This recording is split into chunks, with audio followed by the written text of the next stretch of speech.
untuk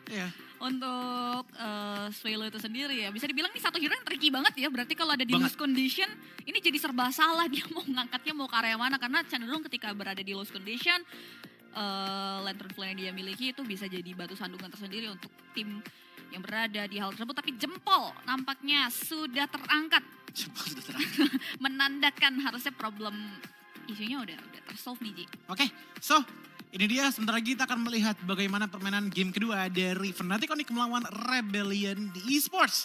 Dengan adanya lagi dan lagi Fanny di tangan Rio yang turun tangan. Sementara kalau Kairi 2 kali berturut-turut berarti menggunakan Julian ya. Bahkan kemarin di MSC juga sempat sering menggunakan Julian. Julian sih lagi marak gak sih? Dia udah mulai masuk either tier A atau S gak sih? Aku akan katakan A+ mungkin. A+ ya? Yeah. Karena jadi prioritas untuk beberapa jungler mid lane. Apalagi kalau bicara soal Julian tuh versatile banget. Dan ya back to the line of dawn. Again dimana point of view kita dari kedua belah jungler ya. Sama-sama ngamanin karya buff terlebih dahulu untuk amunisi mereka.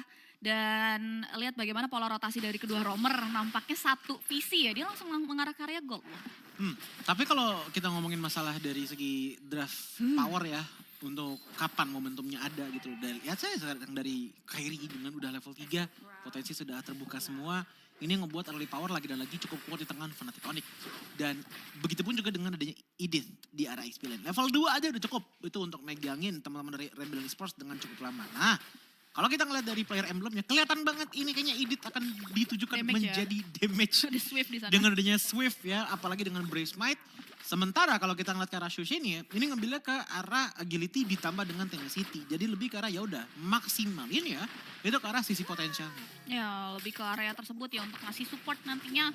Jika Restic team fight, tapi ada satu skirmish yang bakal coba untuk di-pull up dengan Restil Cable. Mengarah ke Keyboard Flicker for defensive, tapi cewek nampaknya menjadi korban. Tapi Motivation Run memberikan motivasi hidup bagi cewek di red top lane. Namun Kairi akan menjadi bulan-bulan tapi outplay moment dari Kairi yang membuat akhirnya First Blood berhasil diamankan oleh Fnatic Onyx. Wah itu bahkan enhance sword ya dari Kairi tuh bisa ngebuat dia hidup lagi dan lagi hampir banget bisa hidup. Namun ternyata tetap bisa ditumbangkan dengan 3 orang di arah top lane. Namun menurutku itu adalah performa yang sangat baik sekali apalagi dengan adanya Audi Z yang sudah tumbang. Dan gak rugi-rugi banget lah karena pas banget dia tumbang, Sportiknya itu langsung purple buff akan respawn. Tapi sebenarnya tadi masih bisa mundur gak sih? Sebenarnya kalau bilang masih bisa mundur bisa. Cuman ya bisa dibilang emang agak sedikit overcommit tadi menurutku dengan posisinya tadi kan dari cewek dan juga Keyboy kalau nggak salah itu dicabut. Yap, dan dia udah dapetin 1 poin ya. Tapi ya reset lagi tentunya karena ada pertukaran di 1 untuk 1 di skirmish top lane. Dan lihat bagaimana lanternnya sudah mulai memberikan 1 buah distraction dari seorang Sans. Karena beberapa member melihat bagaimana Luffy yang sudah open sebetulnya memberikan jalan dan membukakan pintu terhadap Kairi untuk mengeksekusi karya Turtle kita yang pertama.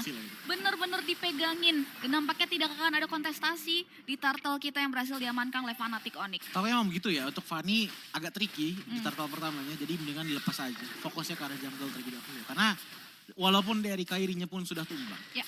Ini masih ada gap level yang diungguli oleh Kairi dengan angka 1 level. Betul. Ya menurutku tetap ya menjadi salah satu early advantage lah bagi Fnatic Onyx gitu loh. Ditambah lagi dengan Lutfi yang gak bisa asal digesek sama Fanny. Dan bahkan bisa jadi soft counternya Fanny. Dengan semua sisi yang dia punya gitu loh. Sisi dari Fnatic Onyx tuh dari game pertama banyak banget. Minotaur, Edith, Shushin, Kairi dan juga cewek. Ini semuanya sisi. Karya sisi. Ada 1 buah sisi yang dioptimalkan oleh Audi di area top lane. Bagaimana wall charge mengarah ke area langsung ke area sosok Keyboy. Yang membuat Keyboy langsung tumbang untuk tidak ada pertukaran, Ji. Ya, dengan tumbangnya dari Keyboy pun di sini ngebuat seenggaknya Audi bisa dapetin beberapa power. Tapi lihat bagaimana damage output dari Kairi itu besar banget. Itu kombonya bagus banget sehingga akhirnya membuahkan 1 poin. Eliminasi yang dibutuhkan pasca hilangnya sosok Keyboy roamer. Akhirnya bisa ditukarkan juga oleh teman-teman dari Fnatic Onyx di area mid lane. Combo combro. Kalaupun emang pengen nyari immunity ya dari Grok. Itu kan dia mesti ngambil ke arah power charge terlebih dahulu kan. Ditahan skill satunya deket tembok baru ada immunity. Kalau nggak ada deket tembok pun bakal tetap keangkat. Dan ini yang tadi aku bilang masalah dari segi mobilitas rendah. Targetnya itu ada Ruby dan juga Grok untuk di game kali ini. Setengah darah hilang. Langsung ya dari Spear yang dibuka oleh Swallow. Cicilan-cicilan yang udah gak kaget lagi sebenarnya kalau bicara soal Novaria gak sih. Itu jadi karakter dia dengan ya memang cuma 1 area of effect. Tapi itu yang jadi karakter dia. Makanya itu kan dengan adanya Minotaur sebenarnya di sini agak sedikit enteng lah. Ya. Dengan beberapa heal yang bisa dilakukan, ngebuat ya pokingan damage pun langsung menghilang efeknya. Cuman ngelihat dari first itemnya Lutfi, bahkan sebelum sepatu ya, dia bikin langsung ke arah Thunderbolt.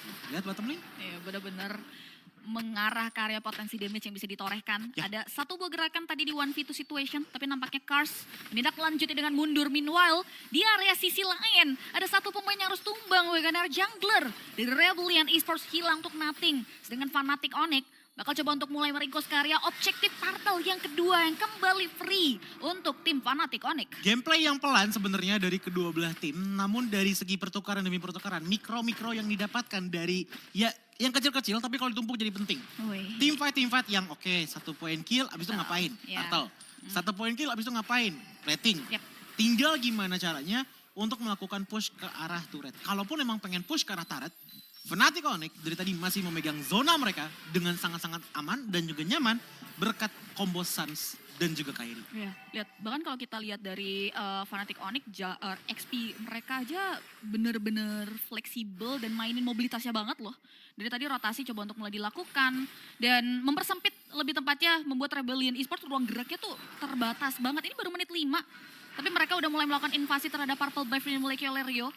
Dan tidak ada setup bagaimana Lutfi flicker maju ke depan. Bakal di follow up lagi dengan satu pemain Fury diberikan oleh seorang Keyboy. Satu pemain down dari Rebel Esports untuk nothing. Sedangkan flicker for defensive dari Audi TZ membuat dia bisa untuk menghindari maut yang hendak diciptakan oleh pemain-pemain dari Fnatic Onyx. Itu mahal banget dari Lutfi dengan flicker dan juga Earth Shatter yang dilakukan. 2 player pun terangkat. Tadi ada Cars dan juga kalau nggak salah Swallow yang terkena knock up. Ngebuat mereka pun akhirnya ya udah langsung dikenakan damage output yang sangat besar dari Fnatic Onyx.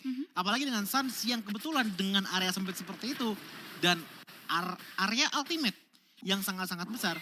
Ngebuat dia sangat mudah untuk stack power dari Lantern Flare-nya. Even Rio pun masuk tadi. Itu nggak bisa ngasilin kill karena ya posisinya nggak ada yang sekarat. Ya. Itu dia, Dari Fnatic. ini udah mulai jadi bencana ya. Yang tadinya kita mungkin bicara soal bagaimana teman-teman Rebellion menetralisir power dari first pick yang diamankan oleh Suns dari Shushin-nya. Ini justru udah mulai ditemukan resep mereka untuk bisa mengoptimalkan power dari Shushin. 1 turret di area bottom lane udah diamankan. Dan Rebellion masih coba untuk dipersempit kembali pergerakannya untuk bisa melakukan pertukaran. Untuk mengejar kerugian dan ketertinggalan sih lebih tepatnya. Ini dipegang terus ya sama Lutfi ya untuk turtle ya. Jadi total 3 turtle diambil oleh teman-teman dari Fnatic Onyx yang bakal ngebuat mereka snowball lebih parah lagi sih. Ini jadi kayak time bomb guys. Wah lihat, ini udah benar-benar berasa banget sih. Bagaimana satu pemain kembali tumbang di Rebellion Esports dan 1 objektif turtle. Perfect turtle untuk Fnatic Onyx. Bahkan kembali adanya 1 buah gerakan serangan diberikan oleh Rebellion membuat Rio harus kembali pulang dan Purple Buff jatuh di tangan seorang Kairi. Beda 3 level ngebuat akhirnya Fanny dari Rio tidak terasa dari segi damage outputnya. Suns berjalan dengan cukup nyantai di arah Purple Buff dengan mengetahui bahwa oke, Fanny-nya ini di level yang sama dengan Suns-nya. Yep. Berbandingannya dengan Kairi, 3 level difference-nya. Yang ngebuat Suns pun ya tadi nggak cukup khawatir gitu loh dengan pergerakan dari Fanny, bahkan nggak cuma Suns. Kalau Suns yang kasarnya tipis saja masih bisa nyantai, apalagi dengan Keyboy, cewek dan juga Lutfi. Yang dimana mereka punya damage dan punya cara untuk memulihkan HP mereka. Nah itu dia nih, ini udah mulai membuat teman-teman Rebellion Esports semakin tersudut. 3 outer daratnya tuh udah diamankan oleh Fnatic Onyx loh. Even dari segi gold aja, ini kalah sama Edith loh.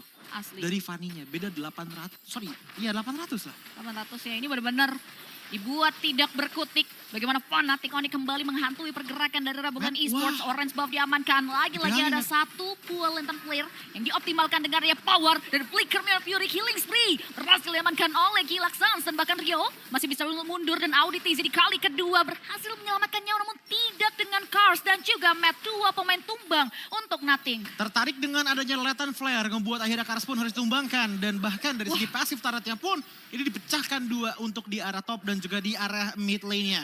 Bahkan even untuk Keyboy pun yang masuk ke dalam turret, dia sangat berani untuk menawarkan nyawanya. Even tumbang pun, 3 nyawa player bisa didapatkan dari Rebellion Esports untuk Fnatic Onyx. Wah lagi-lagi mereka tersetir gak sih ini bisa dibilang ya. Kita Sangat bicara soal tersetir. Rebellion ini kembali ya mereka harus mengalami bagaimana mereka ada di posisi yang menerima demi menerima serangan tanpa ada kesempatan untuk melakukan counter setup.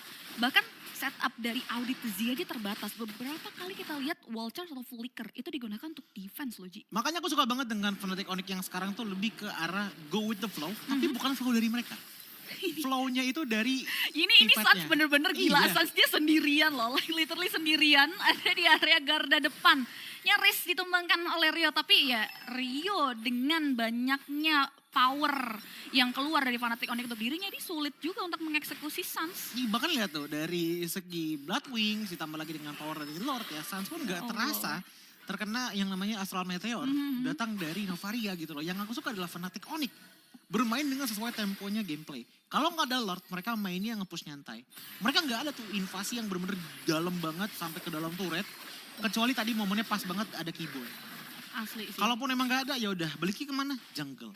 Sambil nunggu ke arah Lordnya. Ini permainan sabar dan disiplin banget yang datang dari Onyx. Iya, repetitive move yang justru memang ini menguntungkan Fnatic Onyx sangat, bahkan karena memang mereka berada di posisi yang memimpin, dan bahkan kalau kita lihat dari Suns ini sosok mid lane yang terus berani berada di area lini pertahanan depan yang dimiliki oleh Fnatic Onyx, mengawal karya Lord yang sudah mereka dapatkan, sedangkan Rebellion Esports akan coba untuk mulai memberikan satu buah pertahanan, tapi damage yang diberikan dari seorang Matt mampu untuk menumbangkan karya Lutfi, dibayar juga oleh sosok cewek. Bagaimana dua pemain dari Rebellion Esports tumbang begitu saja dan base-nya sudah kembali terexpose, dan Kim yang kedua diamankan oleh teman-teman dari Fnatic Onyx. Clean sweep for sure. Cukup 10 menit saja yang diperlukan oleh Fnatic Onyx untuk menumbangkan teman-teman dari Rebellion Esports, dan hasil akhirnya menuju ke arah 2-0.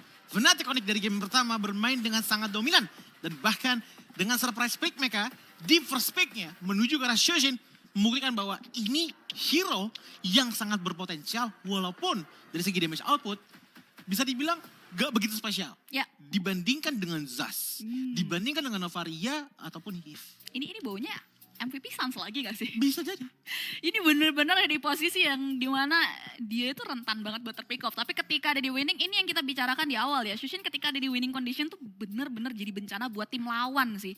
Dan ini real banget ya, bagaimana sosok Rio. Lagi-lagi sebenarnya udah dapat jawaban. Rio ngambil karya Fanny yang dikombo dengan dia Ruby. Tapi gak jalan lagi mekanisme game plan yang mau dibawa oleh Rebellion, Ji. Iya, dan itu yang membuat akhirnya ditambah dengan faktanya ada Ruby dan